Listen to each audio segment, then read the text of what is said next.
नमस्ते, good afternoon. स्वागत है आपका आईबीटीवी पर। आई एम प्रिया जोशी और मेरे साथ जुड़े हैं जेपी सेठी सर। नमस्ते सर एंड वेलकम। अच्छा प्रिया जी।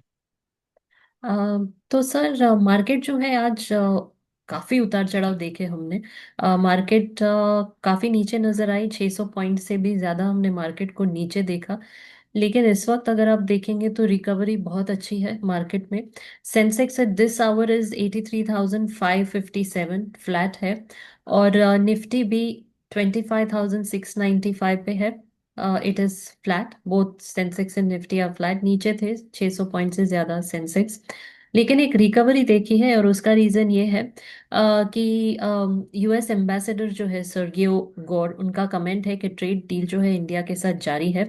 और नेक्स्ट राउंड ऑफ टॉक्स जो है वो कल होंगे 13 जनवरी को। ज्यादा कुछ उन्होंने डिटेल्स नहीं दिए हैं कि क्या बातचीत हुई है और क्या नतीजा है या क्या उन्होंने डिस्कस किया है, लेकिन सिर्फ इतना कहा है कि next round of talks will be tomorrow. तो बाजार ऊपर आते हुए हम देख रहे हैं, 600 पॉइंट की रिकवरी देखी है बाजार में। एक्टिव स्टॉक्स है this hour HDFC Bank, ICICI Bank, Vodafone Idea, Reliance and Infosys.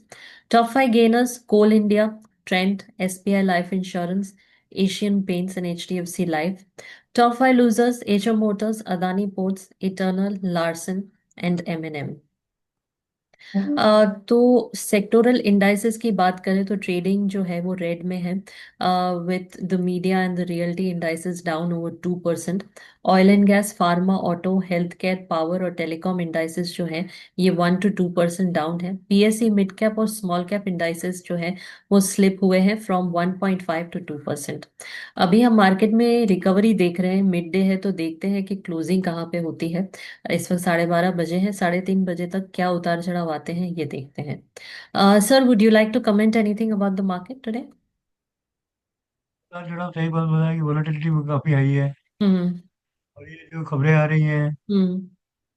उससे बाजार सेंसिटिव बाजार बहुत प्रभावित होता है। जी। जी, ट्रू। तो ये मार्केट की कोई बात अच्छी रही। खबर है तो बाजार उसको जी सर, प्लीज कोई अच्छी कंटिन्यू। खबर है तो बाजार उसको उत्साह से ले रहा है। हम्म। जी। मतलब टैरिफ का बहुत ज्यादा असर हुआ है हमारी मार्केट पे, और पिछले साल भी यही रीजन था कि मार्केट ज्यादा नीचे रही और आज भी यही रहा, क्योंकि एक स्टेटमेंट से 600 पॉइंट की रिकवरी देखी मार्केट ने। Well, so this is about the market. अब बात करते हैं, आज का हमारा जो विषय है वो है कि एसआईपी इनफ्लोज जो है वो ऑल टाइम हाई पर है। तो दिसंबर 2025 में सिप यानी कि सिस्टमैटिक इन्वेस्टमेंट प्लान काफी ऊंचाई पर था। We saw surge to a record 31,000 crore rupees. मतलब 5% मंथ ऑन मंथ और 17% ईयर ऑन ईयर हमने इसमें देखा कि ग्रोथ हुआ है। Total number of active SIP accounts जो है वो क्रॉस हुए 9.79 करोड़, जिसमें से 60.46 लाख जो है ये नए एसआईपी अकाउंट्स ऐड हुए दिसंबर महीने में। तो ओवरऑल एसआईपी का एयूएम जो है वो इस वक्त 16.63 ट्रिलियन रुपीस है, about 20.7% of total mutual fund assets. अब बात करते हैं इक्विटी वर्सेस हाइब्रिड शिफ्ट की। एक्सपर्ट्स प्रेडिक्ट करते हैं कि 2026 में एक रोटेशन देखेंगे, जहां पे इक्विटी से people will move to hybrid and multi asset funds. Equities जो है वो एसआईपी में हमेशा स्ट्रांग रहे हैं and investors are adding gold oriented and multi asset schemes अपना पोर्टफोलियो डाइवर्सिफाई करने के लिए, क्योंकि उसमें मॉडेस्ट रिटर्न्स आते हैं 9 to 10% YTD। और गोल्ड और सिल्वर के गेन्स जो है वो 65 to 89% तक देखे हैं। तो अगर हमें एस आई पीज पिक करने हैं 2026 में, तो कौन से टॉप एस आई पीज हैं? हम एनालिस्ट का व्यू देखते हैं। Large cap stability, S B I blue chip fund, ICICI Prudential blue chip fund, H D F C Nifty 50 index fund. इसके अलावा मिड कैप ग्रोथ में देखें तो Kotak emerging equity fund, H D F C mid cap opportunities fund, tax saving ELSS, Mirae asset ELSS, Axis long term equity fund. Flexi cap balance में देखें तो पराग पर एक फ्लेक्सी कैप फंड, ये market के लिए काफी अच्छा है। एसआईपी रिटर्न्स का आउटलुक देखें तो लॉन्ग टर्म एसआईपी जो है ये डिलीवर कर सकते हैं, एक्सपेक्टेशन है 10 to 15% CAGR यानी कि कंपाउंड एनुअल ग्रोथ रेट आने वाले 5 से 10 सालों में। अज्यूम करेंगे कि मार्केट जो है वो रिकवर हो रहा है। रुपी कॉस्ट एवरेजिंग और कंपाउंडिंग जो है ये कोर एडवांटेजेस है, स्पेशली वॉलेटाइल मार्केट में। तो एसआईपी का जो ये बूम देख रहे हैं उसका कारण क्या है? Rising awareness of disciplined investing, लोग ज्यादा अवेयर हो रहे हैं कि हमें अलग अलग इन्वेस्टमेंट्स डाइवर्सिफाई करके करने चाहिए। डिजिटल अडॉप्शन जो है वो काफी स्ट्रांग है, and financialisation of savings. Retail participation काफी स्टेडी है मार्केट डिप में भी। चलिए तो अभी एक स्वॉट एनालिसिस करते हैं एसआईपी फंड्स का।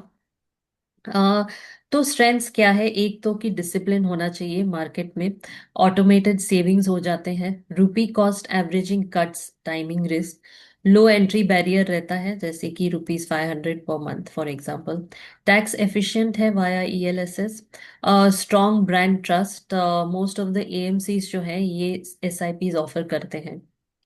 वीकनेसेस क्या है? रिटर्न्स जो है उसमें कोई गारंटी नहीं होती, इसमें हिडन कॉस्ट होते हैं जैसे कि exit load, expense ratios. Market volatility जो है वो शॉर्ट टर्म गेन्स को खत्म कर देती है। SIPs जो है they don't protect against poor fund selection, तो फंड सिलेक्शन जो है वो बहुत इंपॉर्टेंट रहता है। अपॉर्चुनिटीज जो है, rising financialisation of house hold savings, growing awareness, digital adoption, hybrid और मल्टी एसेट में शिफ्ट होना, हेज इक्विटी रेशो, नया सेटअप जो है SIP में टू बीट इन्फ्लेशन, ये सब इसके अपॉर्चुनिटीज है। What are the threats that we could face? Elevated valuations across large caps and mid caps, global macro shocks, interest rates, oil, geopolitics. Investors जो हैं वो कभी ज्यादा इन्वेस्ट कर देते हैं तो investor fatigue in if returns lag expectations, regulatory changes on fees और टैक्स इंसेंटिव्स। तो ये स्वॉट एनालिसिस रहा। अभी एक मोड एनालिसिस करते हैं। ब्रांड और डिस्ट्रीब्यूशन जो है ये हमेशा टॉप AMCs का होना चाहिए। ICICI, HDFC, SBI, निपॉन, ये सारे डोमिनेट करते हैं और ये बैंक से लिंक होके इसमें SIPs होते हैं, and they are app based on boarding. Technology जो है वो अभी कंप्लीटली डिजिटल हो चुकी है। डिजिटल SIP सेटअप है UPI से, ऑटो डेबिट से। तो ये आसान हो जाता है। Apps with tracker and gold setting tools lock in users, ये यूजर्स के लिए काफ़ी बेनिफिशियल होता है। प्रोडक्ट डेप्थ, फ्लेक्सी कैप और मल्टी कैप, ELSS और अभी मल्टी एसेट SIPs जो हैं ये इन्वेस्टर्स को one stop option versus stand alone equity देते हैं। रेगुलेटरी शीट की बात करें तो सेबी इन्वेस्टर्स जो हैं ये एजुकेशन पे काफ़ी ध्यान दे रहे हैं, तो इन्वेस्टर को एजुकेट किया है। और SIP फ्रेंडली टैक्स ब्रेक्स हैं, ELSS ATC act as structural mode. Behaviour lock in होता है। एक बार आदत पड़ जाती है तो SIP थोड़ा हार्ड डिफिकल्ट हो जाता है क्विट करना। ऑटो डेबिट जो है ये ऑप्ट आउट फ्रिक्शन जो है इसको रिड्यूस करते हैं। एनालिस्ट और एक्सपर्ट्स का फोरकास्ट देखते हैं on SIP returns for the year 2026-27। तो कोटक AMC से नीलेश शाह का कहना है कि ये aspects a moderate equity return this year, 10 से 12% CAGR over the next 5 years। पहले जो है 16 से 20% होते थे 5 year रन में। रेकमेंड करते हैं multi asset allocation and gold to buffer volatility. Plan ahead wealth से विशाल धवन का कहना है, वो ऐसा कहते हैं, सजेस्ट करते हैं 80-20 equity debt mix for long term goals, 12 से 13% रिटर्न आते हैं। बैलेंस्ड अप्रोच जो है 1 से 3 साल का गोल बना के चलना है। Debt heavy for short term.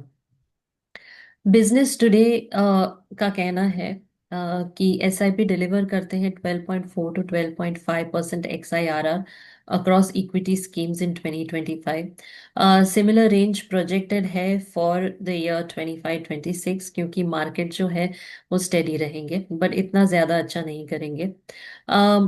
Smart strategy guide का कहना है, वो वार्न करते हैं of a mature market phase.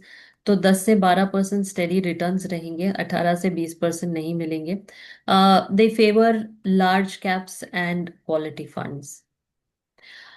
Wales बुक टोटल 4 सिप्स 2026 हाईलाइट करते हैं 10 साल का SIP XIRR of 17 to 23% for select flexi cap, small cap, mid cap funds. But कहते हैं टू बी कॉशियस, क्योंकि पिछला साल जो है वो काफी डिफिकल्ट रहा था। तो बॉटम लाइन ये है कि एक्सपर्ट्स कहते हैं कि SIP इक्विटी रिटर्न्स जो है वो ओवरऑल 10 से 13% CAGR देंगे फॉर द ईयर 26-27। अज्यूम कर रहे हैं कि there will be disciplined allocation, valuations modest रहेंगे, and there will be a shift towards hybrid multi asset products. Short term volatility of course रहेगी हमेशा। तो जैसे हम कहते हैं कि आप इन्वेस्ट करेंगे तो एक एनालिसिस करना है और एक्सपर्ट एडवाइस जरूर लेनी है। Sethi sir, anything you would like to comment on this subject? ये कह रहे हैं कि सिप एक अलग टाइप का प्रोडक्ट है। सिप हम्म। में क्या करते हैं कि आप एक साथ इन्वेस्ट नहीं करते हैं, हम्म। हर महीने इन्वेस्ट करते हैं, हर 6 महीने इन्वेस्ट करते हैं। उससे हम्म। आपको कॉस्ट ऑफ एवरेजिंग अच्छा मिल जाता है। जी। मतलब ऐसा नहीं है कि आपने एकदम नीचे भाव पे मिल गया, हम्म। एकदम ऊंचे मिल गया, एवरेज भाव आपको मिलता है। उसमें जनरली बेनिफिशियल रहता है लोगों के लिए, तो हम्म। लॉन्ग टर्म के SIP वाले हैं। और दूसरा क्या है कि अभी लोगों के पास इन्वेस्टमेंट के एवेन्यू ही नहीं रह गए। FD में करो, बैंकिंग या म्यूचुअल फंड में करो। हम्म। जी। तो अल्टरनेट, और दूसरा क्या है, FD से पैसा आपको निकालना है अगर, कई बार पेनल्टी भी लगती है। हम्म। तो यहाँ म्यूचुअल फंड में लिक्विडिटी आई है, तो यहाँ हम्म। पेनल्टी का कोई सवाल नहीं है। 2-3 दिन उनको वेट करना पड़ेगा, ज़्यादा से ज़्यादा पैसा मिल जाता है। और हम्म। दूसरा यहाँ आप अपने हिसाब से पोर्टफोलियो बना सकते हैं। जी। आप सिर्फ खुद भी चालू कर सकते हैं, आपको फंड के पास जाने की जरूरत नहीं है। जी, अगर आप आपको समझो, मार्केट की अगर आप नॉलेज है चाहें, तो। अगर मार्केट नॉलेज है नॉलेज तो। है या आप किसी से नॉलेज ले रहे हैं, हम्म। तो उसका बेनिफिट ले सकते हैं। ये आपकी इंडिविजुअल डिस्क्रिशनरी पावर है। हम्म। तो कुल मिला के ये अच्छा प्रोडक्ट है, जी। और काफ़ी इसमें नए लोग आ रहे हैं, और बाजार से तो अच्छा ही देगा, हम्म। ऐसा मानते हैं। हम्म। और अभी तक इसे दिए भी है। जी, एब्सोल्युटली। तो आशा करते हैं कि ये जानकारी दर्शकों को पसंद आई होगी, and if you have liked it, to like our show and share it with your loved ones. Subscribe भी कीजिएगा हमारे चैनल को। ऐसे ही लाते रहेंगे, अलग अलग विषय पे आपको जानकारी देते रहेंगे। Thank you so much for joining us today sir. Thank you so much आज जुड़ने के लिए। आपसे कल मिलेंगे। नमस्ते। थैंक यू प्रिय।